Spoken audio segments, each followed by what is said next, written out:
Today I'm going to show you how to add belt loops to your socks so you can make looks like this or pretty much anything else you want to attach to your socks. Start, you're going to want to find some 4-way or 2-way stretch or rib knit fabric and cut it into strips. I cut mine into inch wide or inch and a half wide strips. Then you're going to fold it in half, and I went over to my serger, but you can also zigzag stitch them before turning them right side in.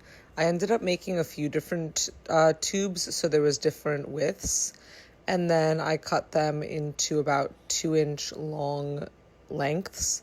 But you could play around with this. You can see I had a bunch of different sizes here. Then you're going to tuck the raw edges in like this.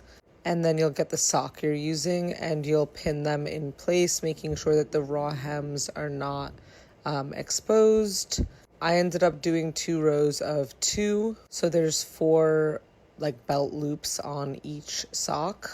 Then I went ahead and took my needle and I threaded some white thread through it. And then I did a quadruple knot on the end and started on the inside of the sock, pulling through, just catching the edge. And what we're doing here is a whip stitch. So I go in and I catch both the sock and the edge of the belt loop. And then when I go out, I'm just going right along the top edge of the belt loop. And I'm going to do this on all of them. To tie them off, I'm just grabbing a loop of the inside fabric of the sock and I'm looping it through and pulling it taut before snipping it off.